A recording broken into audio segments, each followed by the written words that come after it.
तो हम लोगों ने अभी तक फर्स्ट एफोरिज्म लेके से शुरू करके सिक्स्थ एफोरिज्म तक की हमने स्टडी की हुई है, और इसमें हम देखेंगे कि फर्स्ट से लेके फिफ्थ तक या सिक्स तक सब में कुछ न कुछ लिंक है और सब आपस में कनेक्टेड है। जैसे मैं अगर बिगिन करूं, मैं थोड़ा सा इसको ब्रीफ कर देता हूं। तो अगर हम फर्स्ट एफोरिज्म देखें तो फर्स्ट एफोरिज्म में डॉक्टर हनीमन हमें हमारे ध्येय के बारे में हमको बता रहे हैं कि हमारा उद्देश्य क्या होना चाहिए, हमारा लक्ष्य क्या होना चाहिए। सेकंड एफोरिज्म में हमको ये बता रहे हैं कि हमारा जो उस लक्ष्य को हासिल करने का जो तरीका होना चाहिए वो कैसा होना चाहिए, यानी कि वो रैपिड होना चाहिए, जेंटल होना चाहिए, परमानेंट होना चाहिए और शॉर्टेस्ट समय में होना चाहिए, रिलायबल प्रिंसिपल्स पर होना चाहिए, बिना कोई नुकसान पहुंचाए हुए हमको उस लक्ष्य को हासिल करना है। फिर थर्ड एफोरिज्म में हमको उन साधन के बारे में वो हमको बताते हैं कि क्या क्या चीजें हमको जरूरत लगेगी, कौन कौन सा नॉलेज हमें रखना होगा हमें उस लक्ष्य को हासिल करने के लिए। तो पहले उन्होंने हमारे उद्देश्य के बारे में हमको जागृत किया, फिर उन्होंने ये बताया कि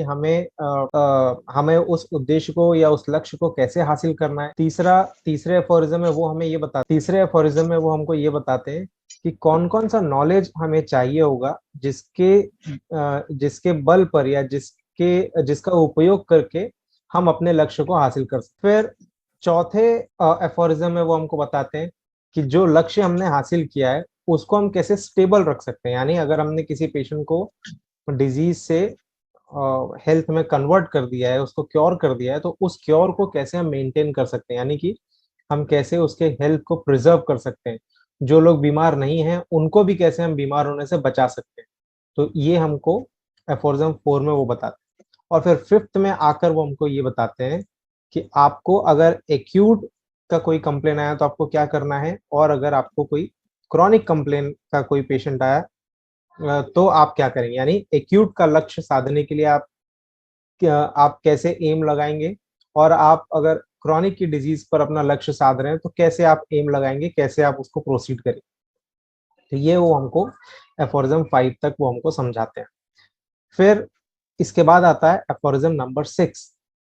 एफोरिज्म नंबर 6 को हमने लास्ट टाइम पढ़ा था। एफोरिज्म नंबर 6 को हमने लास्ट टाइम पढ़ा था, और उसके बाद हमने उसके फुटनोट्स को बिना पढ़े हमने उसको वहीं पर रोक दिया था।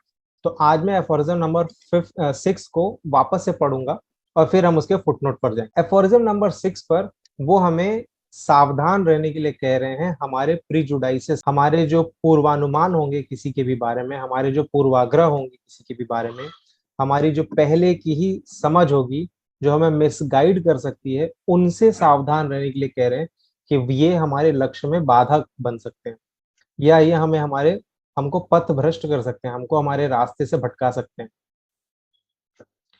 तो एफोरिज्म नंबर 6 में वो कहते हैं, the unprejudiced observer well aware of the futility of transcendental speculations which can receive no confirmations from experience, be his penetration powers of penetration ever so great, takes note of nothing in every individual disease except the changes in the health of the body and of the mind. तो जो physician होगा, जिसको ये पता होगा कि केवल अनुमान लगाने से या अंदाजे लगाना ये सब यूजलेस काम है, बल्कि हमें क्या करना चाहिए, हमें पेशेंट के अंदर जो जो भी चेंजेस आए हैं, takes note of nothing in every individual disease except the changes in the health of the body and of the mind. तो जो बॉडी में जो चेंजेस आए हैं, जो उसके माइंड में चेंजेस आए हैं, वो सब आपको note down, which can be perceived externally bye means of the senses, जो हम हमारे सेंस ऑर्गन से देख सकते हैं। दैट इज टू से he notices only the deviations from the healthy state of the now diseased individual। जो पहले हेल्दी था, हेल्दी स्टेट से जब वो डिजीज स्टेट में कन्वर्ट हो गया, जब उसको बीमारी आ गई, तो उसके शरीर के अंदर, उसके स्वभाव के अंदर, उसके बिहेवियर के अंदर, उसके माइंड के अंदर, उसके पर्टिकुलर्स के अंदर, उसके अलग अलग अंगों में क्या चेंजेस आए हैं, वो सब हमको नोट करना है। Which are felt by the patient himself, जो वो पेशेंट खुद महसूस कर सकता है। Remarked by those around him, जो उसके आसपास के लोग उससे कहेंगे या उसको बताएंगे कि जब से ये इसको ये प्रॉब्लम हुई है, या जब से तुमको ये प्रॉब्लम हुई है, तब से ये चीजें आपके अंदर चेंज हुई हैं। And observe by the physician, और वो जो हम खुद भी देख सकते हैं। तो ये जो भी चेंजेस हैं, ये सारे perceptible signs represent the disease in its whole extent. ये जो भी चेंजेस हैं, जो भी साइंस हैं, ये सब डिजीज बनाते हैं। That is together they form the true and only conceivable portrait of the disease. तो ये जो भी चेंजेस बॉडी में आए हैं, जो भी चेंजेस माइंड में आए हैं, जो हम भी देख सकते हैं, आप भी देख सकते हैं, पेशेंट भी महसूस कर सकता है, ये सब के सब डिजीज फॉर्म करते हैं। उसके बाद उन्होंने एक फुटनोट नंबर 2 की तरफ इशारा किया है। हम देखते हैं फुटनोट नंबर 2 में क्या कहते हैं। तो फुटनोट नंबर 2 इसी का कंटिन्यूएशन, जहां पर वो इस बात को एक्सप्लेन कर रहे हैं कि बिना सिम्टम्स को स्टडी किए, बिना उनके ऊपर ध्यान दिए, हम किसी भी तरीके का ट्रीटमेंट कर ही नहीं सकते। वो क्या लिखते हैं, I know not, therefore, how it was possible for physicians at the sick bed to allow themselves to suppose that without most carefully attending to the symptoms and being guided by them in the treatment, they ought to seek and could discover only in the hidden in and unknown interior what there was to be cured in the disease. वो कहते हैं कि ये समझ से परे है, ये बिल्कुल भी समझ में आने वाली बात नहीं है कि कोई मरीज के बगल में खड़ा हो और बिना उसके लक्षणों को ध्यान में रखे, बिना उनके सिम्टम्स के थ्रू गाइड हुए, वो ये एज्यूम करता है या फिर वो ये चाहता है कि वो बिना सिम्टम्स को उसका वैल्यू दिए, बिना सिम्टम्स को ऑब्जर्व किए, बिना सिम्टम्स को समझे बूझे वो उसको ठीक कर देगा, या वो उसके अंदर कोई ऐसा बीमारी जिसको कि वो समझ जाएगा और उसको ठीक कर देगा। एरोगेंटली एंड लुडिक्रियसली, एरोगेंटली मतलब अहंकार में, लुडिक्रियसली मतलब हास्यास्पद तरीके से, अहंकारी और हास्यास्पद हाँ तरीके से वो ये प्रिटेंड करते हैं, यानी नौटंकी करते हैं, that they could without paying much attention to the symptoms discover the alteration that had occurred in the invisible interior। अहंकार में हास्यास्पद तरीके से नौटंकी करते हुए वो इस तरह का नाटक करते हैं कि वो बिना सिम्टम्स के ऊपर ध्यान दिए भी वो ठीक कर सकते हैं, या वो ये समझ सकते हैं कि अंदर क्या क्या चेंजेस आए हैं। बिना सिम्टम्स को समझे वो कैसे समझ जाएंगे कि बॉडी के अंदर क्या क्या अल्टरेशन हुए हैं, क्या क्या डेविएशन हुए हैं, और फिर वो उसको ठीक भी कर देंगे। And set it to right with unknown medicine, फिर वो उसको ऐसी दवाइयों से ठीक कर देंगे जिन दवाइयों के बारे में उनको पता ही नहीं है, जिन दवाइयों का कोई केमिकल नेचर उनको पता नहीं है, उनका उस क्या टॉक्सिक इफेक्ट होगा क्या नहीं होगा वो उनको पता नहीं है। And that such a procedure as this could alone be called radical and rational treatment. और फिर वो इस बार और फिर वो ये भी चाहेंगे कि ऐसे किसी ट्रीटमेंट को आप रेडिकल और रैशनल ट्रीटमेंट कहिए। रैशनल का मतलब बहुत ही साइंटिफिक और लॉजिकल ट्रीटमेंट कहिए। तो ये बिल्कुल भी समझ से परे है कि इस तरीके का जो ट्रीटमेंट होगा जहां पर सिम्टम्स के ऊपर ध्यान ही ना दिया जाए, जहां पर सिम्टम्स को समझा ही ना जाए, और फिर ये इमेजिन किया जाए या इस तरीके से अहंकार में हम ये इस तरीके से बिहेव करें कि हम तो बिना सिम्टम्स को समझे ही हम उसको ठीक कर देंगे, तो ये रैशनल ट्रीटमेंट इसको नहीं कहा जा सकता। नेक्स्ट आगे का कंटिन्यूएशन है, is not then that which is cognizable by the senses in disease, though through the phenomena it displays the disease itself in the eyes of the physician, since he can never see the spiritual being that produces the disease, the vital force। फिर वो कहते हैं, तो क्या ऐसा नहीं हो सकता कि जो चीज हमें दिखाई दे रही है और जो हम अपने सेंसेस से देख सकते हैं डिजीज के, कि वो किस तरीके से वो चेंज हो रहा है, किस तरीके से वो बढ़ रहा है, किस तरीके से वो प्रोग्रेस कर रहा है, through the phenomena it displays the disease itself in the eyes of the physician। जो वो हमारे सामने चल रहा है, जो जो सिम्टम्स वो प्रोड्यूस कर रहा है, क्या ये जायज नहीं कि हम उसके ऊपर ज्यादा ध्यान दें, since he never can see the spiritual being that produces the disease. हमारे शरीर के भीतर किस चीज ने डिजीज को प्रोड्यूस किया वो हम कभी भी देख नहीं पाएंगे, जो इसका जो डायनामिक नेचर है उसको हम कभी भी देख नहीं पाएंगे। हाँ, जो वाइटल फोर्स होगा उसको हम कभी भी देख नहीं पाएंगे, लेकिन ये जो फिनोमेना है, जैसे डिजीज धीमे धीमे आएगा या स्पीड में आएगा, क्या क्या मोडालिटीज वो प्रोड्यूस करेगा, किस तरीके के सेंसेशंस वो प्रोड्यूस करेगा, पेशेंट हमारे सामने उस वक्त किस तरीके से बिहेव कर रहा है, किस तरीके से उसका स्वभाव में चेंजेस आ गया है, किस तरीके का सर्कमस्टेंस उसके आसपास का है, ये सब कुछ हम ऑब्जर्व कर सकते हैं। Nor is it necessary that he should see it, ये जरूरी भी नहीं है कि हम जो वाइटल फोर्स है या जो डायनामिक या स्पिरिचुअल बीइंग है उसको हम देख भी सके। Nor is it necessary that he should see it, but only that he should ascertain its morbid action. हम भले वाइटल फोर्स को ना देख पाए, लेकिन उसकी वजह से जो जो चेंजेस हमारे बॉडी में आ रहे हैं, मॉर्बिड का मतलब था डिजीज, जो डिजीज एक्शंस हमारे बॉडी के अंदर हो रहे हैं, जो सिम्टम्स जो प्रोड्यूस हो रहे हैं, उसको हमें समझना ज्यादा जरूरी है. But only that he should ascertain its morbid actions in order, ताकि that he may be thereby enabled to cure the disease, ताकि हम उस डिजीज को क्योर कर सकें. जो जब तक आप उस सिम्टम्स को नहीं समझेंगे, जब तक आप उसके प्रोग्रेस को नहीं समझेंगे, जब तक आप उस सिम्टम्स के नेचर को नहीं समझेंगे, तब तक क्योर कर पाना मुश्किल है. What else will the old school search for in the hidden interior of the organism as a prima causa morbi, whilst they reject as an object of cure and contemptuously despise the sensible and manifest representation of the disease. ये जो old school, यानी कि यहाँ पर ये allopathy की बात करें, जो ओल्ड स्कूल वाले जो फिजिशियंस हैं, वो लोग हमारे शरीर के भीतर ऐसा क्या ढूंढ लेंगे, ऐसा क्या ढूंढना चाहते हैं जिसको कि वो ये कंसिडर करेंगे कि इसी की वजह से डिजीज आया है. whilst they reject as an object of cure and contemptuously despise the sensible and manifest representation of the disease, जहां पर वो सिम्टम्स को ध्यान नहीं देते हैं और उसके ऊपर तीक्ष्ण कटाक्ष करते हुए उसको इग्नोर करते हैं. जो डिजीज का रिप्रेजेंट करने वाला सिम्टम्स है, उसी को वो छोड़ देते हैं और किसी एक अनजान चीज को शरीर के भीतर ढूंढते रहते हैं कि किसकी वजह से डिजीज आ गया. The sensible and manifest representation of the disease, the symptoms that so plainly address themselves to us. ये symptoms ये हैं जो एकदम साक्षात रूप से अपने आप को प्रेजेंट करते हैं कि हम डिजीज हैं, हम ही से डिजीज है. What else do they wish to cure in disease but these? हम किसी भी डिजीज में अगर हमें कुछ अगर क्योर करना है, तो ये सिम्टम्स ही हैं जिनको रिवर्स करना है. अगर ये सिम्टम्स को रिवर्स नहीं करना है, तो वो क्या है जिसको आप रिवर्स करना चाहेंगे? What else do they wish to cure in disease but these?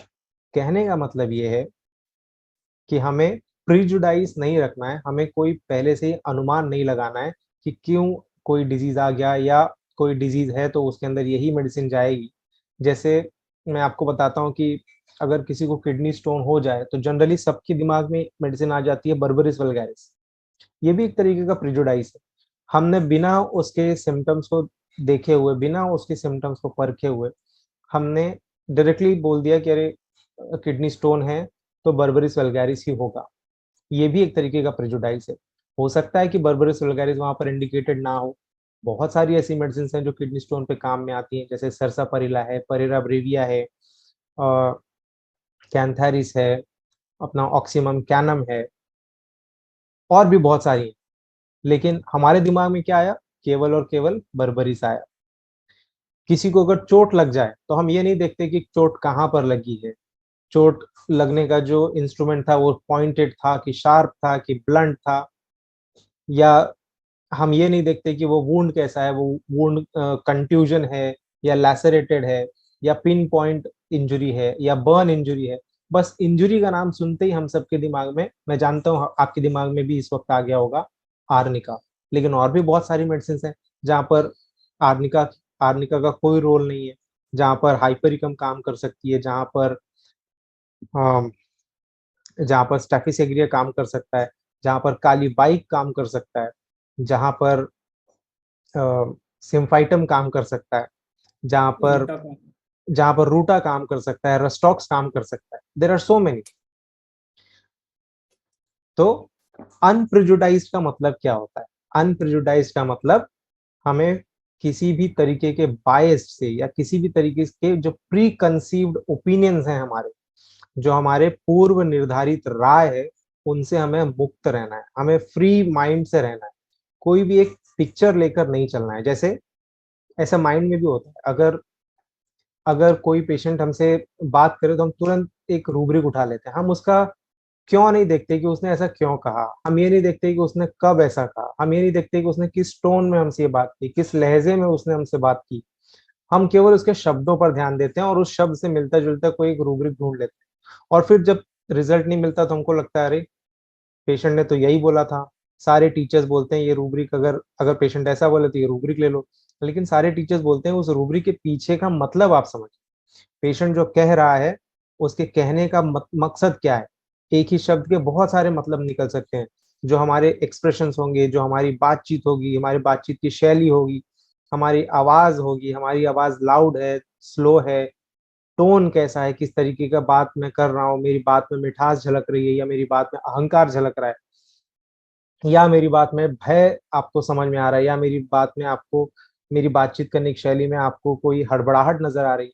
तो ये छोटी छोटी बारीक सी चीजें आपको एक रूब्रिक से दूसरे, दूसरे से तीसरे रूब्रिक पे ले जाकर आपको एक कंफर्म रूब्रिक दे सकते हैं।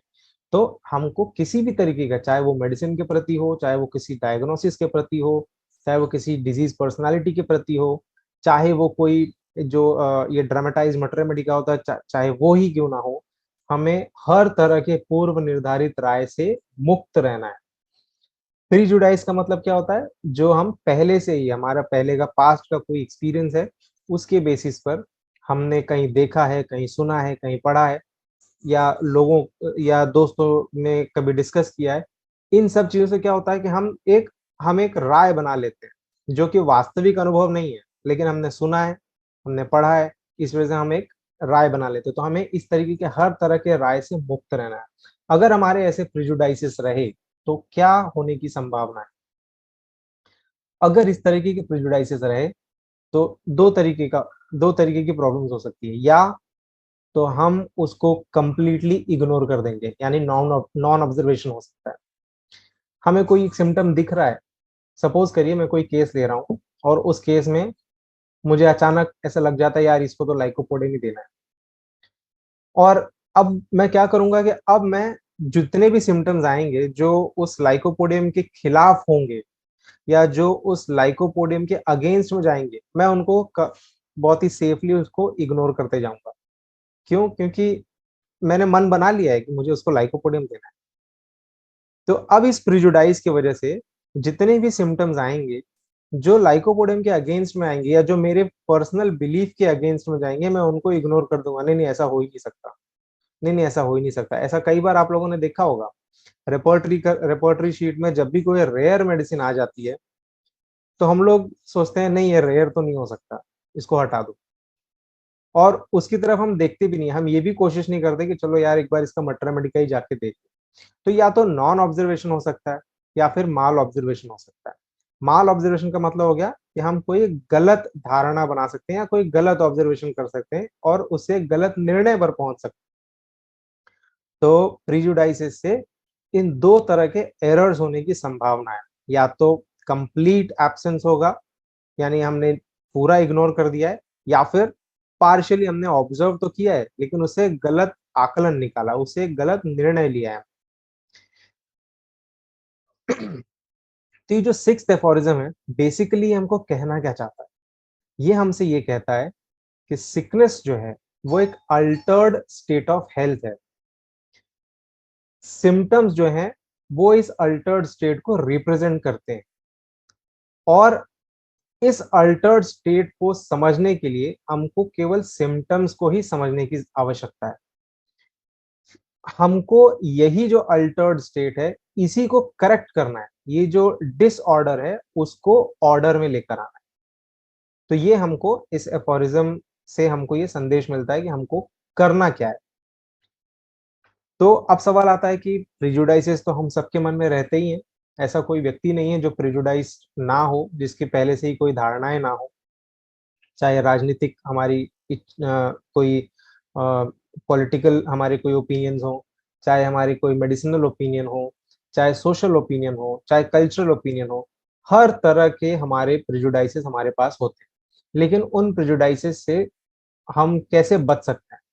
तो पहली बात तो ये कि हम प्रिजुडाइसेस से बहुत मुश्किल होगा उनसे बचना, लेकिन लेकिन अगर आप किसी अथॉरिटी पर बिलीव रखते हैं, जैसे फॉर एग्जांपल अगर आप इस्लामिक हैं तो आप कुरान शरीफ को मानते हैं, और अगर आप वास्तव में कुरान शरीफ पढ़ते हैं तो आपको जो भी प्रेजुडाइसेस हैं वो सारे मिट जाएंगे, जो आपने यहाँ वहां से सुनेंगे वो सारे क्लियर हो जाएंगे। अगर आप हिंदुइज्म को फॉलो करते हैं और आप भगवत गीता, रामायण, इस तरह के ग्रंथों का अगर आपने पाठ किया, तो आप आपके जो प्रिजुडाइसेस होंगे, जो आपको बरगलाते हैं, बहलाते हैं, वो भी प्रिजुडाइसेस आपके मिट जाएंगे। अगर आप होम्योपैथिक प्रैक्टिस करते हैं तो आप जब ऑर्गेनॉन पढ़ते हैं, उसके लॉज को समझते हैं, उसका जो पूरा एक्सप्लेनेशन है उसको समझते हैं, उसकी फिलॉसफी को समझते हैं, तो आप होम्योपैथी के अंदर जो मिथ्स एंड फैक्ट्स चलते हैं उनको आप बहुत अच्छे से समझ सकते हैं। जो इसके बारे में जो नेगेटिव खबरें चलती हैं होम्योपैथी के बारे में, उसको आप बाकायदा समझ सकते हैं, उसको आप पूरी तरीके से एक्सप्लेन कर सकते हैं किसी को भी। तो जब भी हमको प्रिजुडाइज हो तो उससे बचने का तरीका क्या है, हमको एक अथॉरिटी डिसाइड करनी चाहिए। होम्योपैथी में जो इसके लॉज हैं, जो इसके प्रिंसिपल्स हैं, वो इसकी अथॉरिटी है। जब हमारे पास अथॉरिटी होगी तो हमारे पास चांसेस कम होंगे कि हम प्रिजुडाइज हो सकें। ऐसा नहीं होगा कि 100% हम प्रिजुडाइज होना बंद हो जाएगा, बिकॉज ये ह्यूमन नेचर है, लेकिन हम अपने प्रिजुडाइसेस को मिनिमाइज कर सकते हैं अगर हम प्रॉपर प्रिंसिपल्स को फॉलो करेंगे। अगर आप ऑर्गेनॉन को प्रॉपरली समझेंगे तो प्रिजुडाइज होने के चांसेस बेहद कम हो जाएंगे। यहाँ तक कोई डाउट है आप लोगों को? कोई डाउट नहीं। सर ये जो सिम्टम्स हम कहते हैं, जी हम भी सिम्टम्स पे ज्यादा ज्यादा ध्यान देते हैं, तो एलोपैथी वाले भी तो वही करते हैं ना, लाइक कोई पेशेंट गया और सिम्टम्स ही तो वो भी कंसीडर करते हैं। ठीक है, बहुत सही क्वेश्चन है मैम। ये एफोरिज्म 7 कर लेते हैं, शायद आपका आंसर मिल जाए। अच्छा अच्छा, ओके, ठीक है सर। तो एफोरिज्म 7 पर आ जाते हैं। इसमें ये क्या कह रहे हैं, देखिए एफोरिज्म 5 में उन्होंने कहा कि हमको एक्साइटिंग कॉज चाहिए एक्यूट डिजीज में। फिर उसी एफोरिज्म का सेकंड पार्ट है जिसमें वो कहते हैं कि हमको फंडामेंटल कॉज जानने के लिए उस पेशेंट की सारी लाइफ हिस्ट्री को समझना होगा, जिसमें उसका कॉन्स्टिट्यूशन, उसका फिजिकल मेकअप, उसका लाइफस्टाइल, उसका सेक्सुअल फंक्शन, सब कुछ हमको समझना, उसका मॉरल, सब हमको समझना है, सोशल डोमेस्टिक रिलेशंस उसका। तो ये सब फंडामेंटल कॉज, यानी एक्यूट के लिए एक्साइटिंग कॉज, इसके लिए फंडामेंटल कॉज। लेकिन ऐसे भी तो केसेस होते हैं ना जहां पर हमको कॉज नहीं मिलता, जहां पर ना तो एक्साइटिंग कॉज मिलता है, ना ही कोई क्रॉनिक में आप कोई ऐसा फंडामेंटल कॉज आप ढूंढ पाओ। तो उन केसेस में हमें क्या करना चाहिए? तो क्या उन केसेस में हमें चुपचाप होकर बैठ जाना चाहिए? क्या उन केसेस में हमें सरेंडर कर देना चाहिए?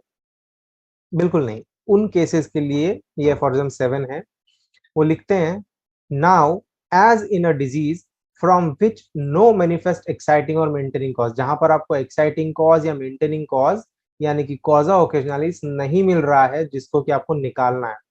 Now as in a disease from which no manifest exciting और maintaining cause has to be removed, we can perceive nothing but the morbid symptoms. उन जगहों पर हो सकता है हमको कॉज ना मिले, but still we can perceive nothing but the morbid symptoms. हम वहां फिर भी सिम्टम्स को हम देख सकते हैं, समझ सकते हैं। फिर ब्रैकेट में लिखा हुआ है, देखिए, regard being had to the possibility of a miasm, यानी हो सकता है कि वहां पे माइजम आपको दिख जाए, and attention paid to the accessory circumstances, aphorism number 5, accessory circumstances और माइजम।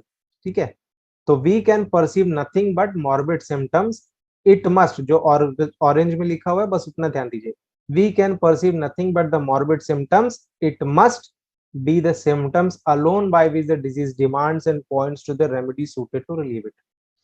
तो वहां पर आप कॉज अगर नहीं मिल रहा है तो उसके पीछे भागते मत जाइए, उसको छोड़ दीजिए, थोड़ा आप इंक्वायर करिए, फिर भी अगर नहीं मिल रहा तो उसको छोड़ दीजिए और बाकी के सिम्टम्स को आप कंसिडर करिए, बाकी के सिम्टम्स को आप इंपॉर्टेंस दीजिए। और यही वो सिम्टम्स हैं जो हमको हमको ये बताएंगे कि उस डिजीज में कौन कौन से पॉइंट्स हैं जो हमको रेमेडी सिलेक्शन में मदद करेंगे और ये रेमेडी उसको रिलीव करेगी। And moreover, the totality of these its symptoms, moreover the totality of these its symptoms of this outwardly reflected picture of the internal essence of the disease, that is of the affections of the vital force। कि जो भी symptoms हैं, एक एक symptom के लिए एक एक मेडिसिन नहीं, बल्कि टोटालिटी ऑफ दी सिम्टम्स, इन सारे सिम्टम्स को टोटल करके जो मेडिसिन सबसे ज्यादा सुटेबल होगी वो मेडिसिन दी जाएगी। Moreover, the totality of these its symptoms of this outwardly reflected picture of the internal essence of the disease, that is of the affection of the vital force। अब ये vital force क्या है? Vital force हमारे शरीर के भीतर एक ऐसी ऊर्जा है, एक ऐसी शक्ति है जो हमारे पूरे शरीर को हार्मोनियस ऑपरेशन में रखती है, जो हमारे फिजियोलॉजी को, हमारे सारे रिफ्लेक्सेस को, हमारे सारे बायोकेमिकल प्रोसेस को बिना रुके बिना थके वो उसको प्रॉपरली चलाती है। तो ये जो डिजीज है बेसिकली वो जो ये व्हाइट में लिखा हुआ है, of this outwardly reflected picture of the international of the disease that is of the affection of the vital force, इसका मतलब ये होता है कि डिजीज जो है वो इसी वाइटल फोर्स का, इसी शक्ति का, जो हमारी जीवन शक्ति है, इसी का एक रिफ्लेक्शन। जब वो बीमार होगा तभी बाहर सिम्टम्स आए। अब केवल ऑरेंज वाला पिंक वाला पढ़िए। And moreover the totality of these its symptoms must be the principal or the sole means by where by the disease can make known what remedy it requires. तो जहां पर cause नहीं मिलेगा वहां पर इन symptoms पर हम ध्यान देंगे। It requires the only thing that can determine the choice of the most appropriate remedy. And thus, in a word, the totality of symptom must be the principle, indeed the only thing the physician has to take note of in every case of disease and to remove by means of his art in order that it shall be cured and transformed into health. तो हम केवल और केवल उस disease के जो symptoms होंगे, जो कि अंदरूनी जो चेंजेस हैं, यानी हमारी जो ऊर्जा शक्ति है, हमारी जो लाइफ प्रिंसिपल है, जो हमारा, जो हमारे अंदर एक लाइफ है, उस लाइफ के अंदर जो चेंजेस आए हैं, उसके अंदर जो चेंजेस आए हैं, उसी का रिफ्लेक्शन है ये बाहर सिम्टम्स। यानी जब तक हमारा ये जो वाइटल फोर्स है, जब तक वो डिरेंज नहीं होगा, तब तक बाहर बीमारी भी नहीं है। तो अगर हमको उस चेंज को समझना है कि अंदर क्या क्या चेंजेस हो रहे हैं, तो हमको सिम्टम्स को समझना है। अगर कॉज नहीं मिल रहा है तो सिम्टम्स को पकड़िए, और इन्हीं सिम्टम्स के सहारे आप उसको डिजीज से हेल्थ में ट्रांसफॉर्म कर पाएंगे। और ये सिम्टम्स अकेले ही वो लोग हैं जो हमको मदद करेंगे, खास करके टोटलिटी ऑफ सिम्टम। यहाँ पे सिंगल सिम्टम नहीं बोला है कि सिर दर्द के लिए अलग मेडिसिन या फलाने सिम्टम के लिए अलग मेडिसिन, इसके लिए अलग मेडिसिन। उन्होंने कहा है सारे सिम्टम्स को मिला के, टोटल सिम्टम्स को मिला के आपको गाइडेंस मिलेगा कि कौन सी मेडिसिन सबसे ज्यादा सूटेबल होगी। मैम, मैं अब आपके क्वेश्चन पर आ जाता हूँ, सुनीता मैम। हाँ जी सर। तो मैम इसमें देखिए लिखा हुआ है कि we can perceive nothing but the morbid symptoms. हम भी सिम्टम्स को परसीव करते हैं, वो भी सिम्टम्स को परसीव करते हैं। Regard being had to the possibility of a हाँ माइजम, सर। है ना, regard being had to the possibility of a miasm and हाँ sir. Attention paid to the accessory circumstances. ये जो एक्सेसरी सर्कमस्टांसेस जो लिखा हुआ है, एक्सेसरी सर्कमस्टांसेस का मतलब क्या हो गया कि हमारे लाइफ में क्या चल रहा है, हमारे दिमाग में क्या चल रहा है, हमारे आसपास का माहौल कैसा है, किस माहौल में हम पल रहे हैं, पनप रहे हैं, किस माहौल में हम जी रहे हैं, कैसा स्ट्रेस का माहौल हमारे आसपास है, ये सब कुछ एलोपैथिक वाले हमसे नहीं पूछते, पहली बात। दूसरी बात, टोटलिटी ऑफ सिम्टम एलोपैथी वाले नहीं करते। वो आपके सिम्टम्स को हाफ समझते हैं। आपने उनसे बता दिया कि मुझे सिर दर्द है, तो बस वहीं सिर दर्द पर आपको एक पेन किलर या एनाल्जेसिक जो भी देना है दे देंगे। उसकी मोडालिटीज को वो लोग इम्पोर्टेंस नहीं देते, उसके जो कॉन्कॉमिटेंट्स होते हैं उसको वो लोग इम्पोर्टेंस नहीं देते। कोई भी सिम्टम कंप्लीट कब होता है, जब उसमें लोकेशन होता है, सेंसेशन होता है, मोडालिटीज होता है। अब आप हेड पेन अगर आप किसी एलोपैथिक डॉक्टर को बताइए, आप उसको बोलिए कि बर्निंग सेंसेशन है, अब उसके लिए चाहे आप बर्निंग सेंसेशन बोलिए, स्क्वीजिंग सेंसेशन बोलिए, हैमर लाइक बोलिए, देयर इज नो डिफरेंस। उसके लिए वो पेन बस पेन तक ही सीमित रह जाता है। लेकिन आप उसको एक अलग लेवल तक जाकर आप उसको इवेल्युएट करते हैं, जहां पर आप उसके सेंसेशन को भी देखते हैं, उसके लोकेशन को भी कंसिडर करते हैं, उसके मोडालिटीज को भी कंसिडर करते हैं। आप एलोपैथिक डॉक्टर से कहिए कि मुझे सुबह 10 बजे सिर दर्द होता है, या उससे कहिए कि मुझे रात को 3 बजे सिर दर्द होता है, उसके लिए कोई फर्क नहीं पड़ता कि रात को 3 बजे कर रहा है या 4 बजे कर रहा है। Are you getting my point ma'am? Doesn't matter. Yes sir. Yes हाँ, सर। तो हम सिम्टम्स को यस सर। बहुत गहराई से इवैल्यूएट करते हैं, और वो एक सुपरफिशियल हो जाता है। इसका ही एक फुटनोट है जो आगे आएगा, लेकिन फिर भी मैं इसको आज यहाँ पे ही एंड कर रहा हूँ। हमारे पास 5 मिनट का समय है, अगर किसी को कोई डाउट हो तो वो पूछ सकते हैं। अभी शुरुआत के कुछ एफोरिज्म बहुत इंपॉर्टेंट हैं, इसलिए मैं थोड़ा सा स्लो जा रहा हूँ, लेकिन जैसे जैसे ये पेस पकड़ेगा बहुत फटाफट ही खत्म हो जाएगा। सर ये जो प्रिजुडाइसेस जो बोलते हैं उसको प्रैक्टिकली मतलब सचमुच कम करने के लिए कुछ है क्या? आई मीन आप इतने टाइम से प्रैक्टिस कर रहे हैं, तो ये सचमुच सर ये बहुत ही बड़ा प्रॉब्लम है। आई मीन डेली बेसिस पे जब हम पेशेंट्स को देखते हैं तो 2-3 पेशेंट्स अगर एक ही कंप्लेन के आ गए तो हॉट है, थर्स्टलेस है, ये है, वो है, यहाँ की कंप्लेन्स है, तो सिलेक्टेड मेडिसिन में ही हम घूमते हैं, पॉलीक्रेस्ट में ही घूमते हैं। जी करेक्ट तो है मैम। कुछ टिप्स या ट्रिक्स कुछ है सर? मैम उसका ट्रिक्स यही है कि हम अपने आप को कंटिन्यूस अपडेट करते रहे। जैसे ऑर्गेनॉन है, तो आपने अगर 2 बार 3 बार ऑर्गेनॉन पढ़ लिया है तो आपको एक बेसिक आइडिया तो पता ही लग जाता है। सेकंड आ जाता है मटर मेडिका। क्या होता है मैम कि हम अगर किसी चीज को कुछ दिन के लिए अगर हम ऐसे ही छोड़ दें, शिथिल छोड़ दें, तो धीरे धीरे उस पर धूल जम जाता है। अभी अगर कोई मुझसे कहे कि पेशेंट चिली है, एंग्शियस है, उसको बर्निंग सेंसेशन होता है, तो तुरंत हमारे दिमाग में आ जाएगा अरे आर्सेनिकम एल्बम। लेकिन there are so many other medicine. मैं आर्सेनिकम तक केवल इसलिए पहुंचा, या केवल आर्सेनिक ही मेरे दिमाग में इसलिए आई क्योंकि मैं बाकी के जो मेडिसिन हैं उससे अपडेटेड। जैसे मैंने एग्जांपल दिया बर्बरिस वल्गारिस का। अगर किसी को किडनी स्टोन हो जाए तो हम सीधा बर्बरिस वल्गारिस प्रिस्क्राइब कर देते हैं। ये एक कॉमन मैन भी प्रिस्क्राइब कर देता है कि हाँ बर्बरिस वल्गारिस ले लीजिए, होम्योपैथी की दवाई है, बहुत अच्छा काम करती है। लेकिन ये बर्बरिस वल्गारिस हम इसलिए पहुंचे क्योंकि हमने वही देखा है। लेकिन जब आप उसको पढ़ते हैं कि कितने सारे मेडिसिन हैं जो स्टोन में काम आते हैं, तो आपको पता लगता है कि बर्बरिस वल्गारिस का क्या रोल है। आपको पता लगता है कि कब बर्बरिस वल्गारिस देना है, आपको पता लगता है कि कब बर्बरिस वल्गारिस नहीं देना है। आपको ये पता लगता है कि सरसा परेला कब देना है और परेरा ब्रेविया कब देना है। आपको ये पता लगेगा कि ऑक्सीमम कैनम कब देना है। तो ये बेसिकली क्या है कि हम जब अपग्रेडेड रहेंगे, अपडेटेड रहेंगे हमारे जो मेडिसिन है, तभी ये पॉसिबल है कि हम भटके नहीं। और प्रिजुडाइज होना, जैसे कि मैंने बताया कि ये बहुत ही डिफिकल्ट है कि हम अपने आप को बचा सकें, बट स्टिल हम प्रयास करेंगे तो इसको मिनिमाइज जरूर किया जा सकता है। सर ये जो ओपिनियन बन जाता है, जैसे बर्बरिस वल्गरिस का बन गया है किडनी स्टोन में, तो ये over a period of time काफी लंबा समय काफी सारी लोगों को ठीक किया होगा, तभी होम्योपैथी में जाके बिल्कुल ओपिनियन बन गया होगा। बिल्कुल बिल्कुल, ये इन लोगों ने वो रेपुटेशन कमाया है।